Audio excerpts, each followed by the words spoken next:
Hello friends, welcome to my YouTube channel. और इस video में हम लोग बात करने वाले हैं केवीएस एग्ज़ाम रिव्यू। 26 फरवरी को एग्ज़ाम था और आज एग्ज़ाम देने के बाद जो एग्ज़ाम पैटर्न था वो काफ़ी ना बहुत इजी पेपर था ना बहुत टफ पेपर था, मॉडरेट पेपर था। 180 क्वेश्चन के पेपर हैं, इसमें कोई नेगेटिव मार्किंग नहीं है, आप सारे क्वेश्चन अटेम्प्ट कर सकते हैं। सेंटर पे आप आधे घंटे पहले पहुँचिए और वहाँ जाने के बाद जो भी आपके फॉर्मेलिटीज़ हैं आप उनको पूरा करने के बाद अपने आप डेस्क पे बैठ सकते हैं। वहाँ पे आपको आधार लेके जाना है, एडमिट कार्ड लेके जाना है और एक पेन ले सकते हैं आप रफ़ कॉपी करने के लिए। फिर वहाँ जाने के बाद आप वहाँ पे जब सिस्टम पे आप बैठेंगे तो नॉर्मली आपको अपना रोल नंबर डालना है, उसको सबमिट करेंगे तो आपकी डिटेल आ जाएगी। अगर आपकी डिटेल मैच कर रही है तो आप वहाँ बैठ सकते हैं, अगर नहीं मैच कर रही है तो आप वहाँ से चेंज हो सकते हैं। इसके बाद आपको वहाँ पर एक डालना है अपना अगेन रोल नंबर, उसको आप इंटर करेंगे तो उसमें मांगेगा पासवर्ड वो आपको खुद ही बताएंगे 10 मिनट पहले। इसके बाद आपको टी पिन डालना है। टी पिन जो है वो आपका जो डेट ऑफ बर्थ है उसका रिवर्स में ही दिया हुआ है, वो आपको टी पिन डाल के उसको सबमिट करेंगे, आप एग्ज़ाम स्टार्ट करेंगे और एग्ज़ाम स्टार्ट करने के बाद आप सारे क्वेश्चंस को कर सकते हैं। अब बात करूँगी कि क्वेश्चंस कैसे आए। जर्नल इंग्लिश में अगर मैं बात करूँ तो 10 क्वेश्चन जर्नल इंग्लिश में थे और इंग्लिश में पूछा गया टेंस, इंग्लिश में पूछा गया active voice, passive wise, narrations. इसके बाद टेंसेस पूछे गए और प्रीपोजिशन आया, जैसे कि पूछ लिया कि एल वाई लगा है तो एडजेक्टिव है, या जस्ट को क्या बोलेंगे, एडजेक्टिव होगा या एडवर्ब होगा, या फिर वो नाउन है। तो ऐसे क्वेश्चंस थे इंग्लिश में। इसके बाद पैसेज भी आया था इंग्लिश में, वो भी पूछा गया था। पैसेज से भी 5 से 6 क्वेश्चंस थे और इसके बाद सिमली मेथापर ये सारी चीज़ें भी उसमें आई थी।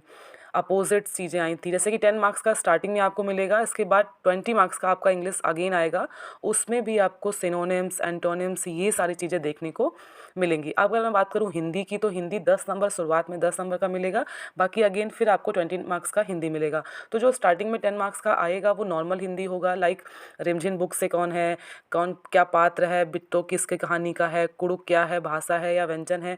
ऐसे क्वेश्चन जो है आपको हिंदी जो बेसिकली 10 मार्क्स की है शुरुआत में, वो सारा केवीएस पेपर मतलब जो बुक्स चलती हैं उससे रिलेटेड आएगा कि बुक में ये किसने लिखी, ये कहानी है या कविता है। ये सारी चीज़ें 10 मार्क्स में आएंगी और 20 मार्क्स में आपका वही same as it is passage आएगा। पैसेज को पढ़ना है, पढ़ने के बाद उससे आंसर्स निकालने हैं, मुहावरे हैं और लोकोक्तियाँ भी हैं, ये भी आपको हिंदी में करना है। अब बात करेंगे करंट में भी आपको 10 क्वेश्चन सॉल्व करने हैं। जी समिट कब हो रही है, बुकर पुरस्कार किसको मिला, ईरान के प्रधानमंत्री का नाम क्या है। ऐसे क्वेश्चंस 10 क्वेश्चंस जो हैं वो आपको करंट में मिलेंगे। रीजनिंग के 5 क्वेश्चन आए, सीटिंग अरेंजमेंट का क्वेश्चन है, दिशा का क्वेश्चन है और जो 2 थे वो पजल सॉल्व करने वाले क्वेश्चन है, एक था अल्फ़ाबेटिक क्वेश्चंस है। अब इसके बाद कंप्यूटर से भी 5 क्वेश्चन आए जिसमें से 3 क्वेश्चंस जो हैं वो आपका ऐसे क्वेश्चन आया है कि सीपीयू का फुल फॉर्म क्या है, यूपीएस का फुल फॉर्म क्या है, वैन क्या है, वैन का फुल फॉर्म क्या है। तो ऐसे क्वेश्चंस कंप्यूटर क्वेश्चन में आए थे। अंडरस्टैंडिंग लर्निंग के भी 15 क्वेश्चंस थे, अंडरस्टैंडिंग टैली लर्निंग के भी 15 क्वेश्चंस थे। ये सारे क्वेश्चंस एज इट इज़ जो है वो आपके माइंड पे डिपेंड करते हैं, या मैं बात करूँ साइकोलॉजी क्वेश्चंस तो वो सारे क्वेश्चन उससे मैच कर रहे थे। अब अगर मैं बात करूँ एजुकेशंस की तो एजुकेशन में कम से कम नहीं 10 से लेकर 15 क्वेश्चंस जो हैं वो सारे आपके साइको, अगर आपने सीटेट पढ़ा है प्राइमरी लेवल में, अगर आपने सीटेट की को अच्छे से पढ़ा है, सीटेट में अगर आपने साइको को, तो मैक्सिमम क्वेश्चन जो है वो सीटेट में ही वैसे वैसे क्वेश्चन आ गए हैं कि संज्ञानात्मक कौन है, जीन पियाजे के बारे में पूछ लिया गया, पावलोव के बारे में पूछ लिया गया, बिल्ली पर किसने शोध किया। वैसे क्वेश्चंस जो हैं वो डायरेक्ट लाइन टू लाइन वाले आ गए कि शिक्षक को क्यों अपॉइंट किया था, शिक्षक क्यों होता है, एक सुविधादाता के रूप में होता है, या फिर इसके बाद ये क्वेश्चंस जो है वो डायरेक्ट सीटेड से उठा के क्वेश्चन पूछ लिया गया। अब अगर मैं बात करूँ Hindi English same as it is 20-20 marks का आया। और मैथ्स की अगर मैं बात करूँ तो मैथ्स जो है बहुत ईजी क्वेश्चन आया था मैथ का। जैसे कि एक क्वेश्चन आया था कि अगर सेब हमने 1 किलो सेब जो है वो 30 रुपये का है, तो अगर उसने 1.5 kg लिया तो कितना हुआ। ऐसे टमाटर पूछ लिया तो उसको ऐड करके बताना था। ऐसे क्वेश्चन जो है वो मैथ में आए थे। तो मैथ का पेपर भी बहुत इजी था, बस थोड़ा सा कैलकुलेशन बड़ा था, वो आया था। इसके बाद भिन्न से भी क्वेश्चन आए थे, सबसे बड़ी भिन्न कौन सी है, छोटी छोटी भिन्न कौन सी है, अवरोही आरोही क्रम पूछ लिया था।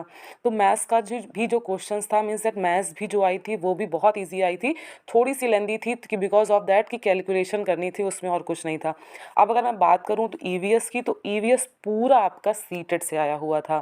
जैसे कि एक क्वेश्चन ये आया था कि शिक्षा प्रणाली का जो अभी एक नया रूल आया है ना, एनसीईआरटी के द्वारा दिया गया हुआ है कि 5 और 3 करके दिया हुआ है। इसके बाद ये क्वेश्चन आया था, 2-3 क्वेश्चंस और आए थे, डायरेक्ट क्वेश्चंस आए थे कि जो ये धारा 45 क्या कहती है, धारा 48 क्या बोलती है। तो ये ऐसे डायरेक्ट लर्निंग वाले क्वेश्चंस आए थे ईवीएस में। इसके बाद एक क्वेश्चन ये भी आया था कि मैं वहाँ का निवासी हूँ जहाँ पर सांपों को मार के खाते हैं। लिंग हु फेन कहाँ का है, हांगकांग का, वियतनाम का, ऐसे 4 ऑप्शंस दिए हुए थे। तो ये मैक्सिमम जो क्वेश्चंस थे ईवीएस के वो सारे सीटेट के क्वेश्चंस थे। साइकोलॉजी भी हमारी सीटेट से ही आई थी। तो केवीएस जो है वो मैक्सिमम चीज़ें जो है वो सीटेट से भी इन्वॉल्व था। तो ये जो मैंने आपको बताया ये 180 नंबर के क्वेश्चंस थे और ये पेपर जो है वो ईजी पेपर था, बहुत डिफ़िकल्ट नहीं था, बहुत ईजी नहीं था। पेपर जो तो था वो सही था। अगर आपके मार्क्स जो हैं वो 130 140 से एबव हैं तो आप इंटरव्यू की तैयारी स्टार्ट कर सकते हैं। अगर आपको यह वीडियो अच्छा लगा हो तो चैनल को लाइक शेयर सब्सक्राइब करना बिल्कुल ना भूलें।